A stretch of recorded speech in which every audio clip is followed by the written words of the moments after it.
ನನ್ನ ಮಗ ಸೊಸೆ ನನ್ನನ್ನು ಬೇರೆ ಊರಿನ ದೇವಸ್ಥಾನದಲ್ಲಿ ಕೂರಿಸಿ ಹೊರಟು ಹೋದರು. ನನಗೆ ಹೇಳದೆ. ನಾನು ಎಂದರೆ ಅವರಿಗೆ ಇಷ್ಟವಿಲ್ಲ. ಅದಕ್ಕಾಗಿ. ಆದರೆ ನಾನು ಸ್ವಲ್ಪ ವರ್ಷಗಳಲ್ಲೇ ನನ್ನ ಮಗನಿಗಿಂತ ತುಂಬ ಶ್ರೀಮಂತಳಾದೆ. ಈಗ ನನ್ನ ಮಗ ನನ್ನ ಆಫೀಸ್ನಲ್ಲಿ ನನ್ನ ಕೈ ಕೆಳಗಡೆ ಕೆಲಸ ಮಾಡುತ್ತಿದ್ದಾನೆ. ಈ ವಿಷಯವನ್ನು ತಿಳಿಯಲು ನನ್ನ ಸೊಸೆ ನಾಟಕ ಮಾಡುತ್ತಾ ನನ್ನ ಮನೆಗೆ ಬಂದಳು. ಆಗ ಅವಳನ್ನು ನನ್ನನ್ನು ಹೇಗೆ ನಡೆಸಿಕೊಂಡಿದ್ದಳೋ ಅದೇ ರೀತಿ ನಡೆಸಿಕೊಂಡೆ. ಮುಂದೆ ನನ್ನ ಹೆಸರು ಶಾಂತಿ.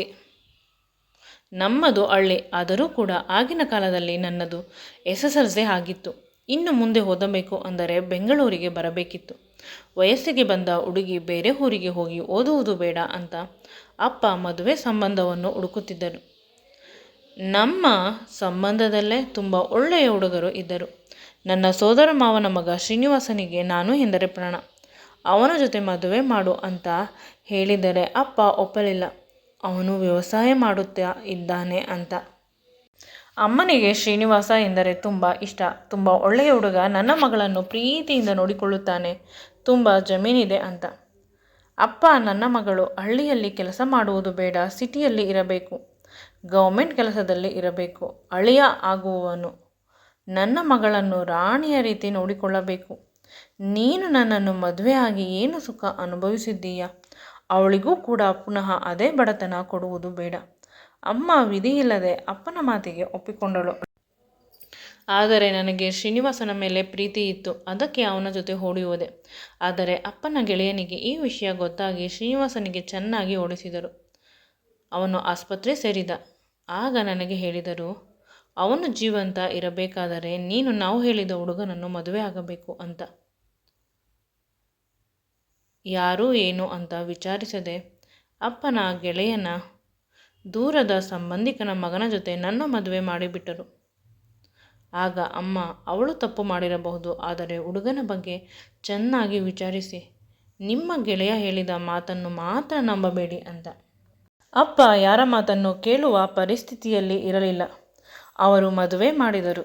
ನಾನು ಮದುವೆ ಆದೆ ಅಷ್ಟೆ. ಗಂಡನ ಮನೆಗೆ ಕಳುಹಿಸಬೇಕಾದಾಗ ಅಪ್ಪ ಹೇಳಿದ್ದು ಒಂದೇ ಮಾತು, ತವರು ಮನೆಯ ನಿನ್ನ ಋಣ ಮುಗಿದು ಹೋಯಿತು. ನನ್ನ ಮರ್ಯಾದೆಯನ್ನು ಸಾಕಷ್ಟು ಕಳೆದಿದ್ದೀಯ. ಪುನಃ ಈ ಊರಿಗೆ ಬರುವ ಧೈರ್ಯ ಮಾಡಬೇಡ.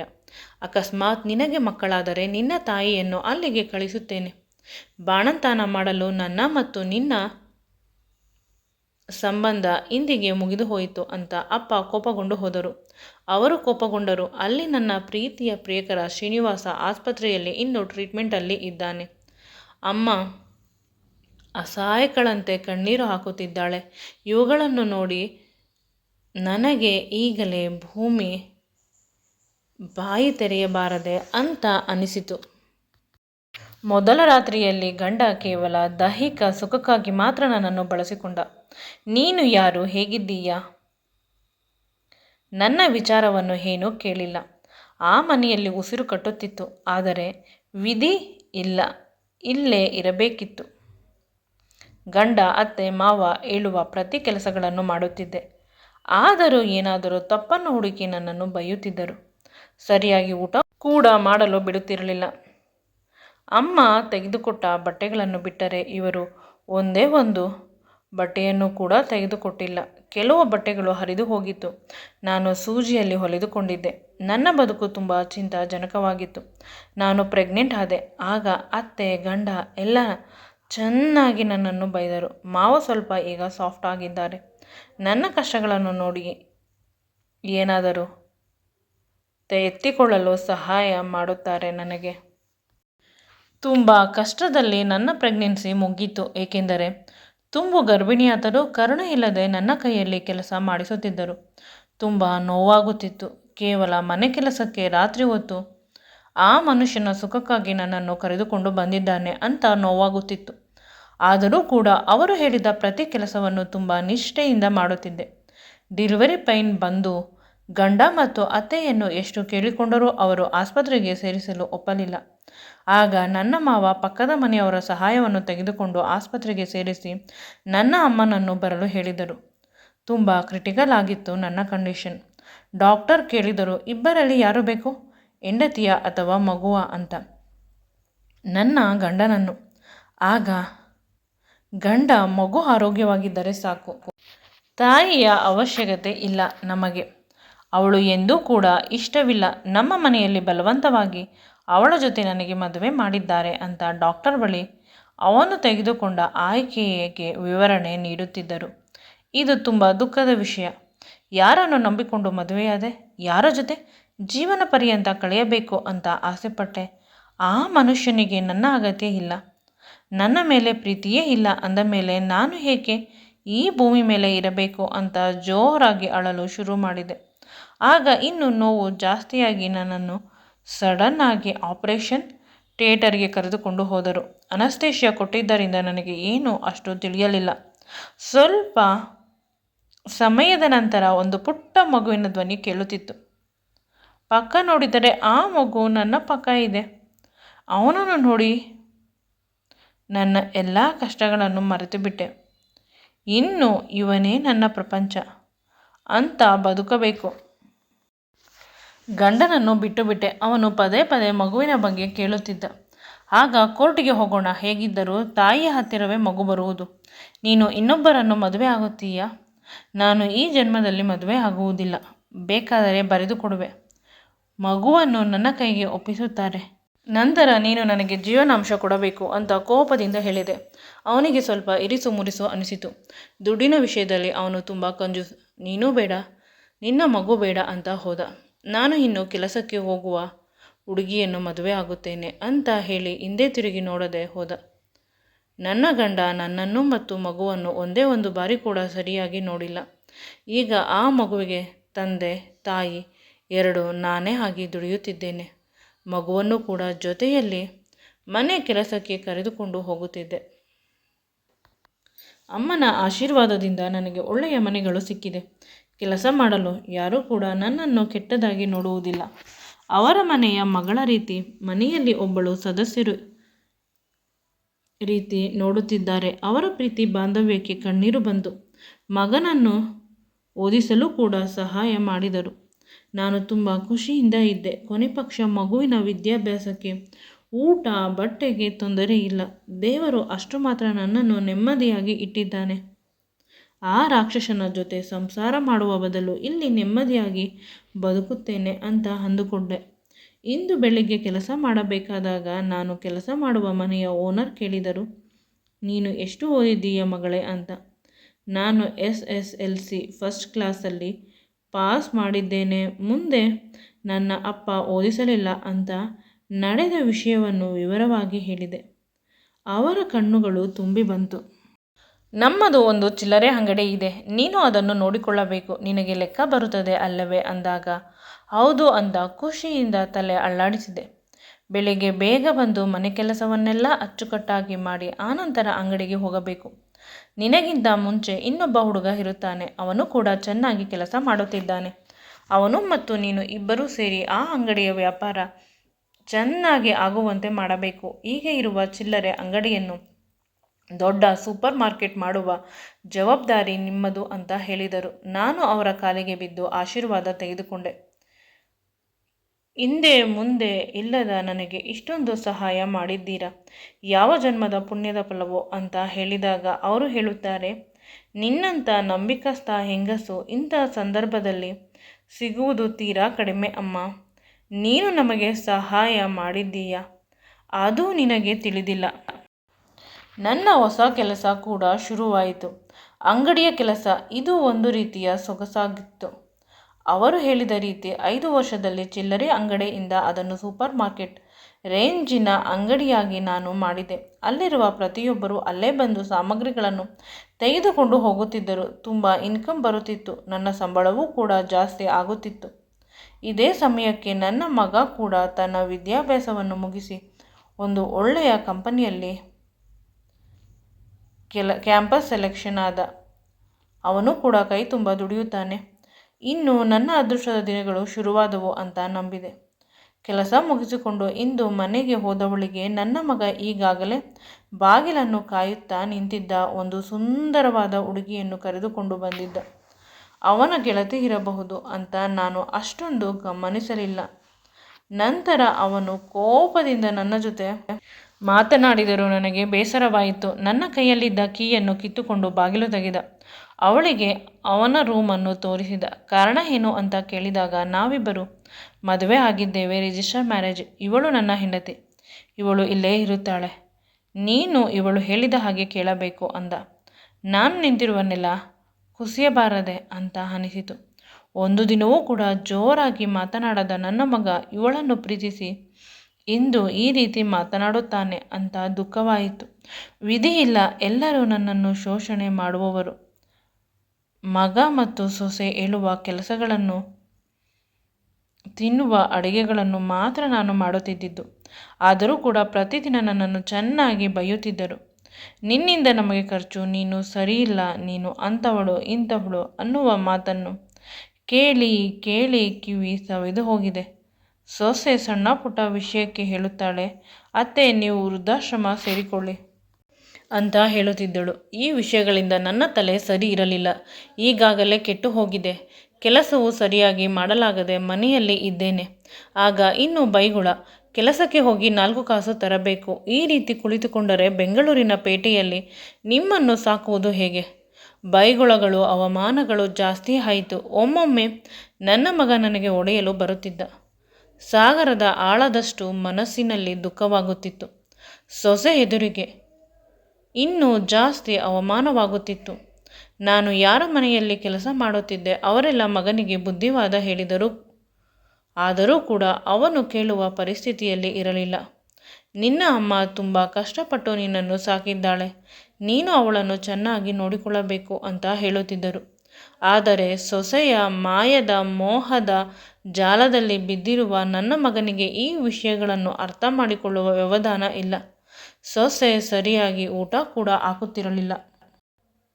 ಇಂದು ಬೆಳಿಗ್ಗೆ ಬಹಳ ಲೇಟಾಗಿ ಎಚ್ಚರವಾಯಿತು.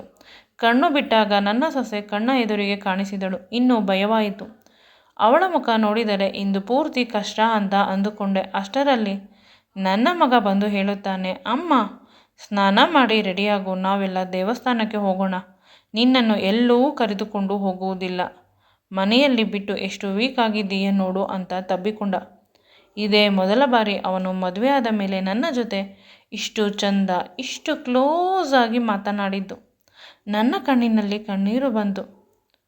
ಅವನ ಮುಖ ಕೂಡ ತುಂಬ ಡಲ್ಲಾಗಿ ಇತ್ತು. ಕಾರಣ ನಾನು ಕೇಳಲಿಲ್ಲ. ಚೆನ್ನಾಗಿ ರೆಡಿಯಾಗಿ ನನ್ನ ಬಟ್ಟೆಗಳನ್ನು ಪ್ಯಾಕ್ ಮಾಡಿ ತಂದೆ. ಕಾರಿನಲ್ಲಿ ಕೂರಿಸಿಕೊಂಡು ದೂರದ ಊರಿಗೆ ಹೋದರು. ಊರಿನ ಹೆಸರನ್ನು ಎಷ್ಟು ಬಾರಿ ಕೇಳಿದರೂ ಸೊಸೆ ಹೇಳಲಿಲ್ಲ. ನಂತರ ಒಂದು ಸುಂದರವಾದ ದೇವಸ್ಥಾನಕ್ಕೆ ನನ್ನನ್ನು ಕರೆದುಕೊಂಡು ಹೋದರು.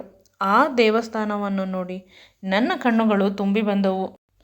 ತುಂಬ ದಿನಗಳಾಗಿತ್ತು, ಅಲ್ಲ ಎಷ್ಟೋ ವರ್ಷಗಳಾಗಿದ್ದು ಇಷ್ಟು ಸುಂದರವಾದ ದೇವಸ್ಥಾನಕ್ಕೆ ಬಂದು ಅಂತ ಮಗನ ಹತ್ತಿರ ಹೇಳಿದಾಗ, ಸೊಸೆ ಅದಕ್ಕೆ ನಿಮ್ಮನ್ನು ಕರೆದುಕೊಂಡು ಬಂದಿರುವುದು ಅಂತ ವ್ಯಂಗ್ಯವಾಗಿ ಹೇಳಿದಳು. ಪೂಜೆ ಪ್ರಸಾದ ಎಲ್ಲವನ್ನು ತೆಗೆದುಕೊಂಡ ಮೇಲೆ ನನ್ನ ಮಗ ಏನನ್ನು ಹೇಳಲು ಹಿಂಜರಿಯುತ್ತಿದ್ದಾನೆ. ಆದರೆ ಸೊಸೆ, ಅತ್ತೆ ಒಂದು 5 ನಿಮಿಷ ಬರುತ್ತೇವೆ, ಇವರ ಆಫೀಸ್ ಫ್ರೆಂಡ್ ಸಿಕ್ಕಿದ್ದಾನೆ, ಅವನ ನೇಟಿವ್ ಇದೆ ಅಂತೆ, ಮಾತನಾಡಿಸಿಕೊಂಡು ಬರುತ್ತೇವೆ, ನೀವು ಇಲ್ಲೇ ಕುಳಿತಿರಿ, ಎಲ್ಲೂ ಹೋಗಬೇಡಿ ಅಂತ ಪದೇ ಪದೇ ಹೇಳಿದಳು. ಸ್ವಲ್ಪ ಸಮಯಕ್ಕೆ ಯಾವುದೋ ಒಂದು ಅಪರಿಚಿತ ಹುಡುಗ ನನ್ನ ಲಗೇಜನ್ನು ತಂದುಕೊಟ್ಟ. ನನ್ನ ಸೊಸೆ ಕಳುಹಿಸಿದಳು ಅಂತ ಅನಿಸುತ್ತದೆ. ಈಗ ಇನ್ನೂ ಕೂಡ ಭಯ ಜಾಸ್ತಿ ಆಯಿತು. ಅವರಿಬ್ಬರು ನನ್ನನ್ನು ಬಿಟ್ಟು ಹೊರಟು ಹೋಗಿದ್ದಾರೆ. ಏಕೆಂದರೆ ಆ ರಾತ್ರಿ ಪೂರ್ತಿ ದೇವಸ್ಥಾನದ ಅಕ್ಕಪಕ್ಕ ಎಲ್ಲಿ ಹುಡುಕಿದರೂ ಕೂಡ ಅವರುಗಳು ಸಿಗಲಿಲ್ಲ. ಇನ್ನು ಅವರಿಗಾಗಿ ಬದುಕುವುದು ವೇಸ್ಟು ಅಂತ ಅನಿಸಿತು. ಇಲ್ಲೇ ಬದುಕನ್ನು ಕಟ್ಟಿಕೊಳ್ಳೋಣ ಅಂತ ಅಂದುಕೊಂಡೆ. ಆ ದೇವಸ್ಥಾನವನ್ನು ಬಹಳ ಕ್ಲೀನಾಗಿ ಇಟ್ಟುಕೊಳ್ಳಲು ಪ್ರಯತ್ನಿಸುತ್ತಿದ್ದೆ. ಬೆಳಿಗ್ಗೆ ಬೇಗ ಎದ್ದು ಅಲ್ಲೇ ಬರುವ ನೀರಿನಲ್ಲಿ ಸ್ನಾನ ಮಾಡುತ್ತಿದ್ದೆ. ಎಲ್ಲರೂ ಹೇಳುವುದಕ್ಕಿಂತ ಮುಂಚೆ ಎಚ್ಚರವಾದರೆ ಮಾತ್ರ ಆಗುತ್ತಿತ್ತು. ಆನಂತರ ದೇವಸ್ಥಾನವನ್ನು ಪೂರ್ತಿಯಾಗಿ ಗುಡಿಸುತ್ತಿದ್ದೆ. ಅಲ್ಲಿ ಸಿಗುವ ಪ್ರಸಾದವನ್ನು ತಿನ್ನುತ್ತಿದ್ದೆ. ಅಕ್ಕಪಕ್ಕ ಹೂವು ಮಾರುವ ಅಂಗಡಿಯಲ್ಲಿ ಹೋಗಿ, ನಾನು ತುಂಬ ಚೆನ್ನಾಗಿ ಹೂ ಕಟ್ಟುತ್ತೇನೆ, ನನಗೆ ಹೂ ಕೊಡಿ, ಅಥವಾ ನಿಮ್ಮ ಅಂಗಡಿಯಲ್ಲಿ ಕೆಲಸ ಕೊಡಿ ಅಂತ ಹೇಳಿದೆ.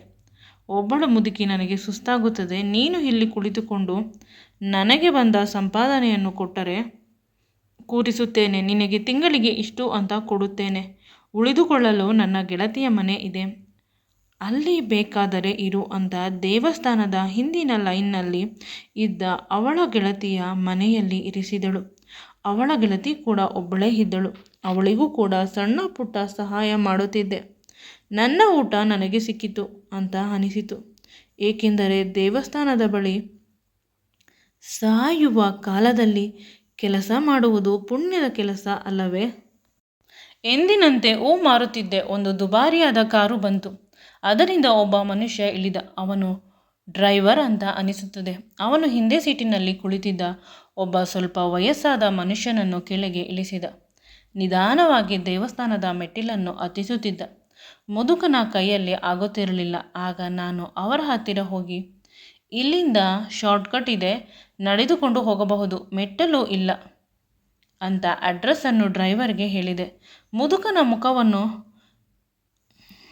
ಪದೇ ಪದೇ ನೋಡುತ್ತಿದ್ದೇನೆ. ಆ ಮನುಷ್ಯ ಯಾರು ಅಂತ ಗೊತ್ತು, ಆದರೆ ಸದ್ಯಕ್ಕೆ ಯಾರು ಅಂತ ತಿಳಿಯುತ್ತಿಲ್ಲ.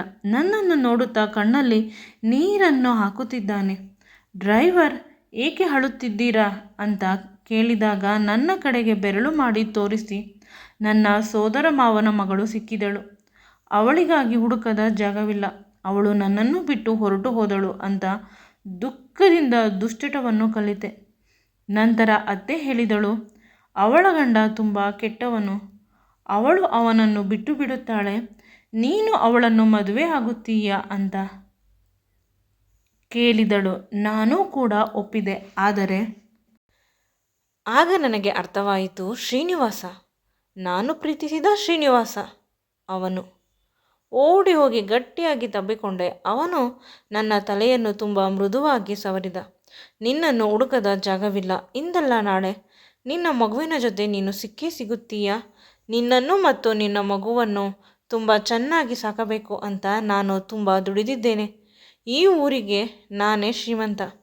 ನನ್ನ ಹತ್ತಿರ ದೊಡ್ಡ ಬಂಗಲೆ ಇದೆ, ಕಾರುಗಳಿವೆ, ಬೇಕಾದಷ್ಟು ಜಮೀನು ಸೈಟುಗಳಿದೆ. ನಿನಗೆ ಬೇಕಾದಷ್ಟು ಒಡವೆಗಳನ್ನು ಕೂಡ ಮಾಡಿಸಿ ಇಟ್ಟಿದ್ದೇನೆ. ಎಲ್ಲಿ ನಿನ್ನನ್ನು ನೋಡದೆ ಸತ್ತು ಹೋಗುತ್ತೇನೆ, ಈ ಪ್ರಪಂಚವನ್ನು ಬಿಟ್ಟು ಹೋಗುತ್ತೇನೆ ಅನ್ನುವ ಭಯವಿತ್ತು. ಈಗಲೇ ಈ ಪ್ರಾಣಪಕ್ಷಿ ಹಾರಿದರೂ ಕೂಡ ಪರವಾಗಿಲ್ಲ ಅಂತ ಹೇಳಿದ. ನಾನು ಅವನ ಬಾಯ ಮೇಲೆ ಕೈ ಇಟ್ಟೆ. ತುಂಬ ವರ್ಷಗಳಾದ ಮೇಲೆ ಸಿಕ್ಕಿದ್ದೀಯ, ಈಗಲೂ ಕೂಡ ನೀನು ನನ್ನನ್ನು ಬಿಟ್ಟು ಹೋಗುವ ಮಾತು ಹೇಗೆ ಆಡುತ್ತೀಯ? ನನಗೆ ನಿನ್ನನ್ನು ಬಿಟ್ಟರೆ ಯಾರೂ ಇಲ್ಲ ಅಂತ ನನ್ನ ಮಗ ಮಾಡಿದ ಎಲ್ಲ ಕೆಲಸವನ್ನು ವಿವರವಾಗಿ ಹೇಳಿದೆ. ಶ್ರೀನಿವಾಸನ ಕಣ್ಣುಗಳಲ್ಲಿ ಕಣ್ಣೀರು ಬಂತು. ತುಂಬ ದುಃಖಪಟ್ಟರು. ಹೆದರಬೇಡ, ನಾನು ಬಂದಿದ್ದೇನೆ, ಎಲ್ಲವನ್ನು ಸರಿ ಮಾಡುತ್ತೇನೆ. ತುಂಬ ವರ್ಷಗಳಿಂದ ಬಚ್ಚಿಟ್ಟುಕೊಂಡು ಬಂದಿದ್ದೆ ಅಲ್ಲವೇ?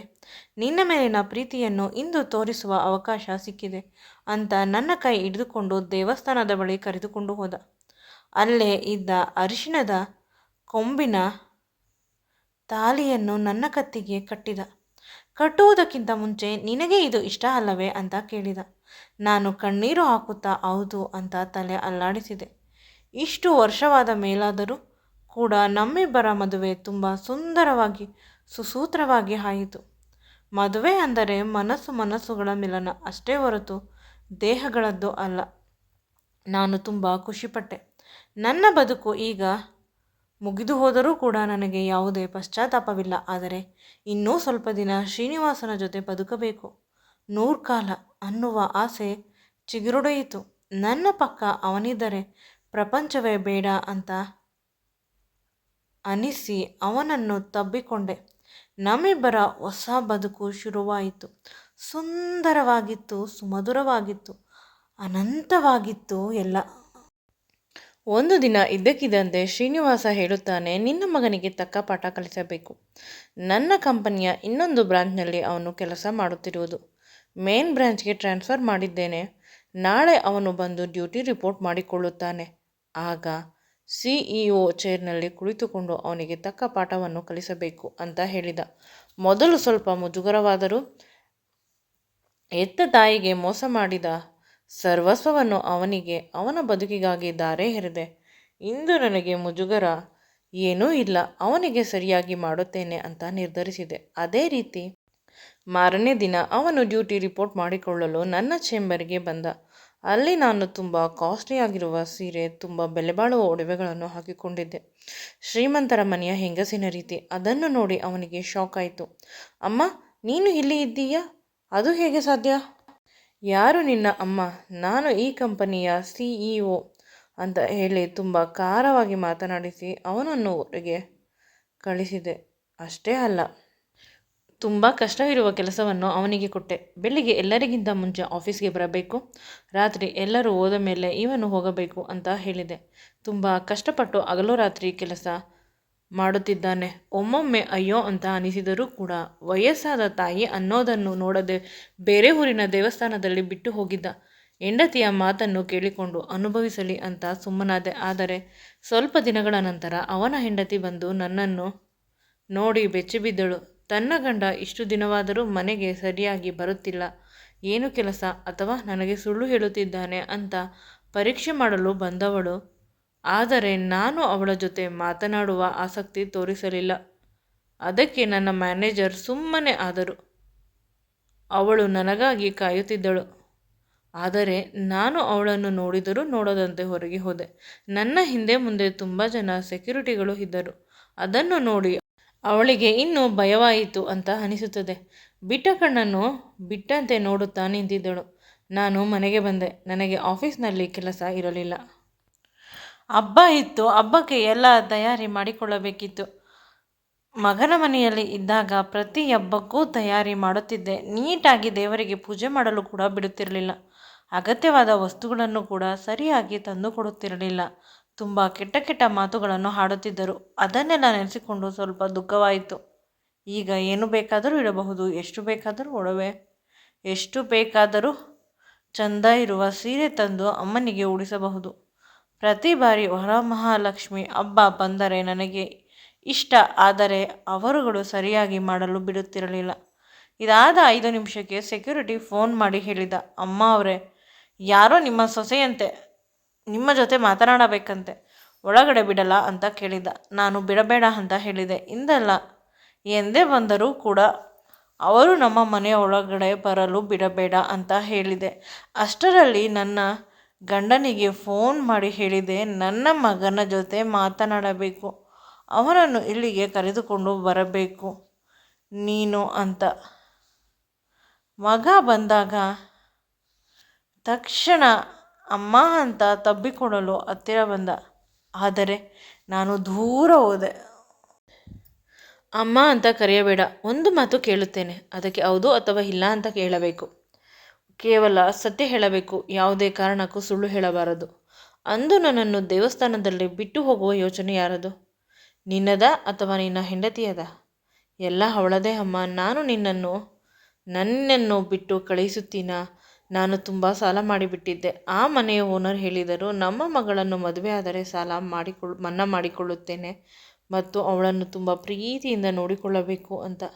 ಅದಕ್ಕಾಗಿ ಅವಳನ್ನು ಮದುವೆಯಾಗಿ ಬಂದಿದ್ದು, ಎಲ್ಲವನ್ನು ಸಹಿಸಿಕೊಂಡಿದ್ದು. ನನಗೂ ಸಾಕಾಗಿಬಿಟ್ಟಿದೆ. ನಿನ್ನನ್ನು ದೂರ ಕಳಿಸುವ ಮಾತೇ ಇಲ್ಲ ನಾನು. ಆಗ ಬೇರೆ ಊರಿಗೆ ನಿಮ್ಮ ಅಮ್ಮನನ್ನು ಕಳಿಸೋಣ ಅಂತ ಅವಳು ಹೇಳಿದಾಗ ನಾನು ಒಪ್ಪಲಿಲ್ಲ. ವೃದ್ಧಾಶ್ರಮಕ್ಕೆ ಸೇರಿಸೋಣ ಎಂದಾಗಲೂ ಕೂಡ ನಾನು ಒಪ್ಪಲಿಲ್ಲ. ಅದಕ್ಕೆ ಈ ರೀತಿ ನಿಮಗೆ ದೇವಸ್ಥಾನದಲ್ಲಿ ಬಿಟ್ಟು ಬರುವ ಪ್ಲ್ಯಾನ್ ಅವಳದೇ ಅಂತ. ನನ್ನ ಕಾಲನ್ನು ಗಟ್ಟಿಯಾಗಿ ಹಿಡಿದುಕೊಂಡ. ಸ್ವಲ್ಪ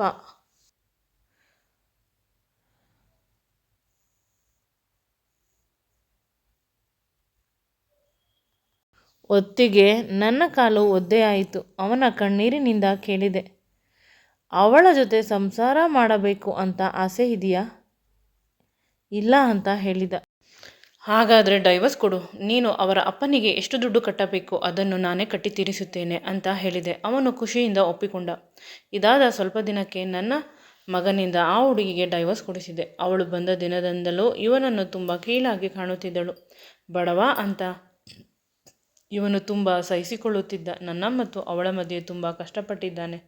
ಮದುವೆ ಆದ ಮೇಲೆ ಇವನು ಬದಲಾದ ಅಂತೂ ಅಂದುಕೊಳ್ಳುತ್ತಿದ್ದೆ. ಇಲ್ಲ, ಇವನು ಬದಲಾಗಿಲ್ಲ. ಕೋಪವನ್ನು ಇನ್ಯಾರ ಮೇಲೂ ತೋರಿಸಲು ಸಾಧ್ಯವಿಲ್ಲ ಅಲ್ಲವೇ?